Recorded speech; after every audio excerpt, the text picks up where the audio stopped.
The bike trail. I love riding bikes. I mean, the thought of a trail is very exciting to me. All that said, there are people that I've talked to, so I want to get your input on this. Sure. That it will take away property rights from some of the people going down a trail. Is that because if there's a trail there, there's things that they cannot do on their property. The trail is already there through the railroad. Is that right? And so it's not hard to change it. The railroad owns that property. If people are doing things on that property currently, they're trespassing on Union Pacific property. Okay, so that's already owned. Yeah, so we're not taking anybody's property for this trail. But if somebody is riding their bikes there, then that they're saying that the rules are that somebody who owns the property next to it, they won't be able to spray or... Well, there's rules set down by the EPA, but those rules weren't, they are to keep people from spraying where people are walking or riding. It has nothing to do with a trail. It has to do with any road or street.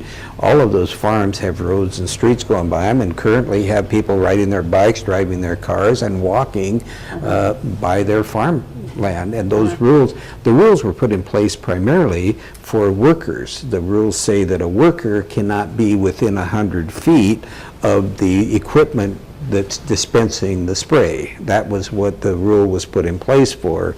It was a worker safety piece, but it also specifies that people other than workers should not, they're not supposed to spray where people are doing. So yes, that could, and where that is a possibility, and recognize too that farmers aren't out there spraying every day. There are only certain times they spray. It's possible to shut the trail down. It's possible to do a number of things. In fact, we can mitigate by putting up vegetation that would keep the spray from going out there. There are a number of things we can do to mitigate the concerns of any of the farmers along there. And we certainly, will be working with them to see that whatever their concerns are, most of the concerns that we hear now are conjecture. Nobody really knows what it's going to be like. We have testimony from farmers who are on existing trails that has not been a problem for them. But you know, there are farmers who don't like the idea of having a trail there because they do think that it's going to be an imposition on them, or people are going to go on their property that's not supposed to be there. But you're saying it's that particular part isn't their property anyway, so... Well, no, the property, the narrowest of the property is 60 feet. The trail is going to be a 10-foot wide paved stretch, and then a 5-foot natural surface for equestrian and walkers that don't want to walk on pavement. So 15 feet total out of that 60 feet will be used for the trail. Okay, the farmers who are currently adjacent to that trail, that's not their property now. Okay. Oh, so there's 60 feet there that is owned by somebody else, not UP. Yeah. Okay, so that 60 feet is owned by somebody else, and so the trail is only going to take up 15 feet. Correct. And so there's 45 feet, and so that shouldn't, you're saying that shouldn't affect the farmers at all anyway? Well, it could, and to the extent that it does, and by the spraying or other concerns they have, maybe they don't want, maybe they're afraid somebody's going to come on their property. We can put a fence along their property. That's happened. Well, the Banks Vernonia Trail is the closest one we have to compare it to, and that was a project that was the Banks Vernonia Trail. There were property owners that demanded that they put a fence up before they put the trail in, so they did. Are those things being addressed? I mean, yeah. People, because there's signs saying that you know, we don't want this, and I've been hearing, well, it's, you know, property right thing, and then the safety thing, as you just said.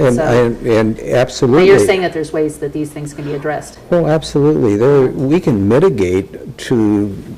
I can't say we can eliminate 100% any one farmer's concern, but we can certainly do everything necessary to take away that concern or to deal with if something that does actually happen. Like I say, so many of the things that people talk about,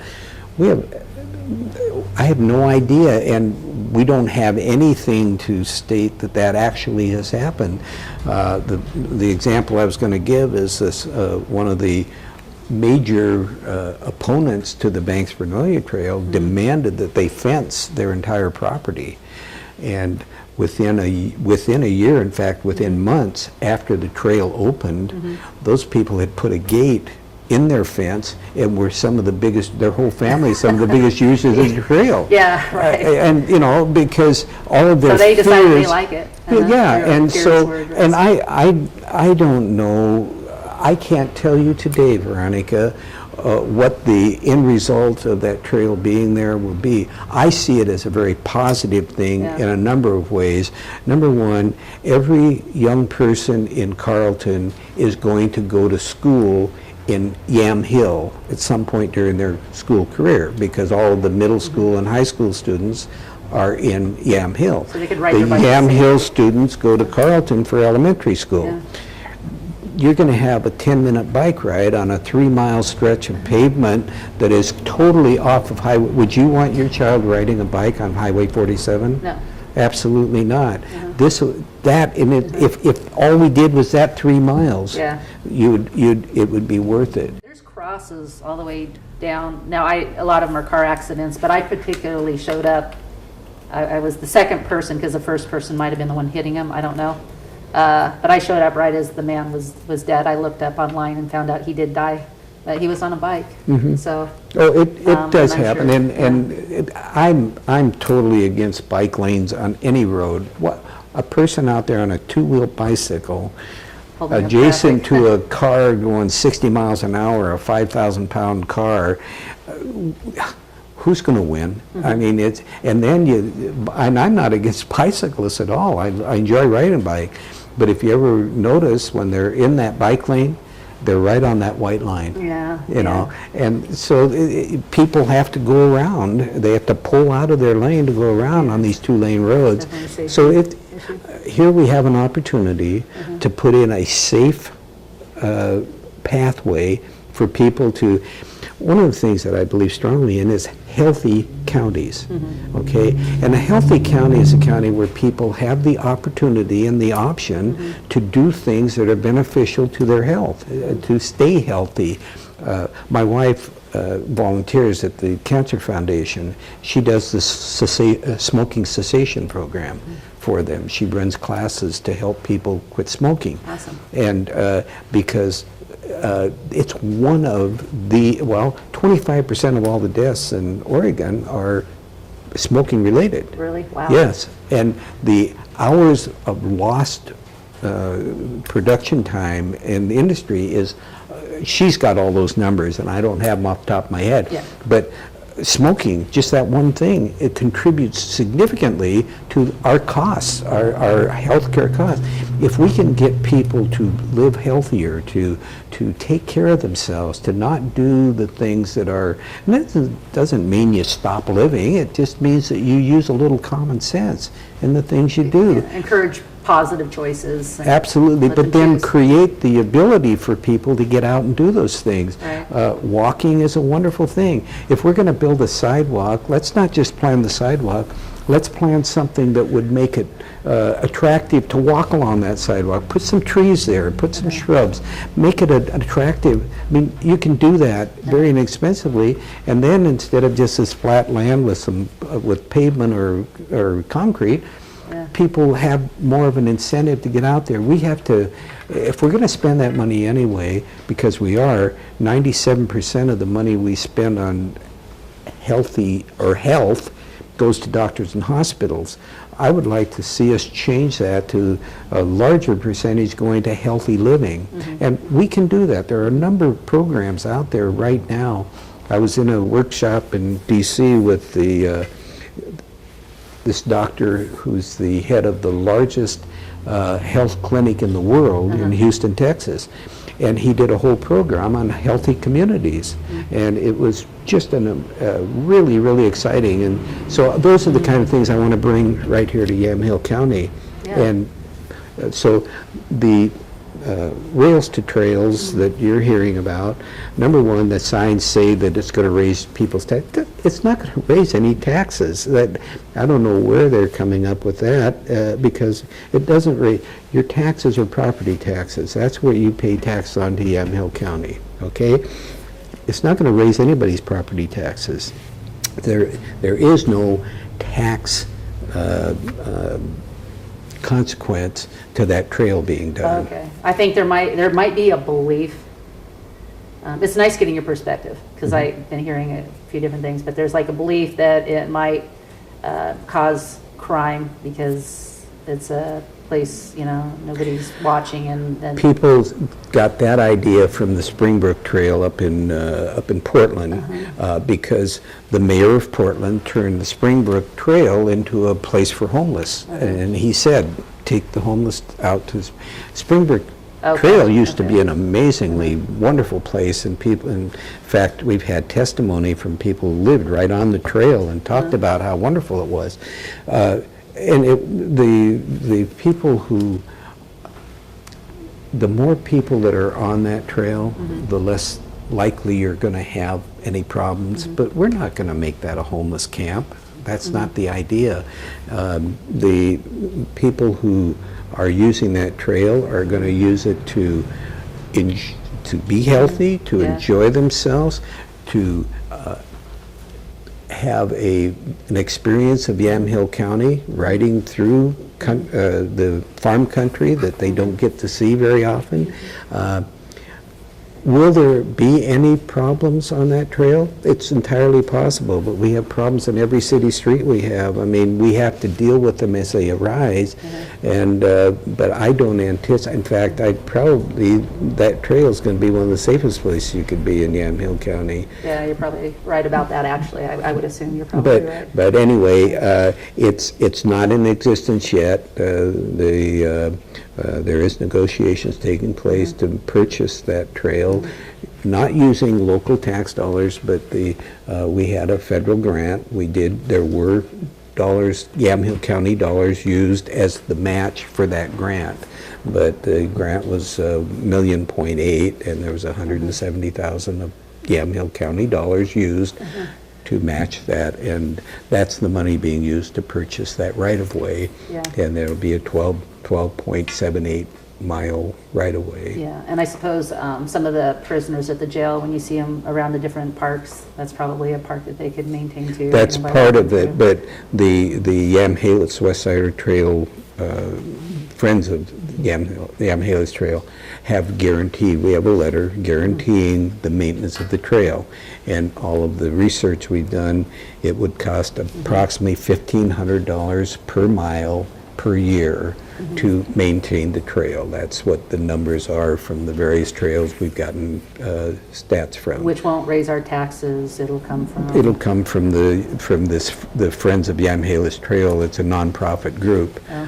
Wayne Wiebe is the president of it, and they've guaranteed that money, and they've got money in the bank already towards it. But once the trail's completed, they have guaranteed the maintenance of that trail. Okay, so it's not raising taxes, it's not taking away private property rights, because you'll maintain fences if necessary, and as far as spraying goes, there might be days they will close the trail so people can spray, and they will need to maybe stay in contact, maybe.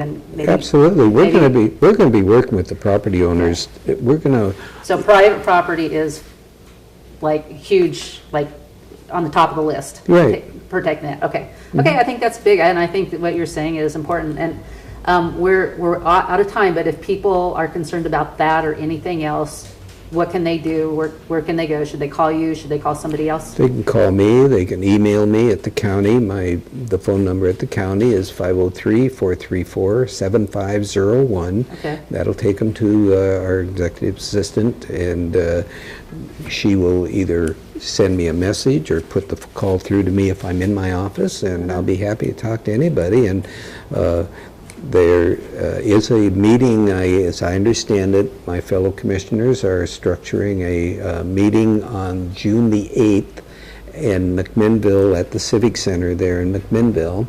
and it'll be an opportunity for people to share their concerns or their excitement. It's open to everybody. It's not, what we're hoping to get a sense of where people are with this. I can honestly tell you that the people in favor of having a trail there that have talked to me far outnumber the people who are opposed to it. So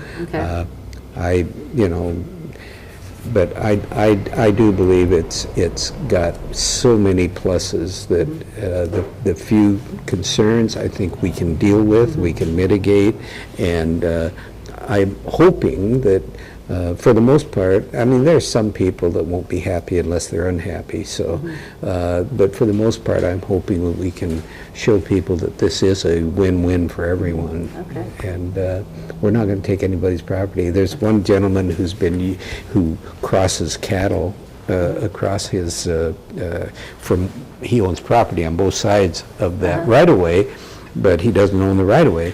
But he's been using that to cross.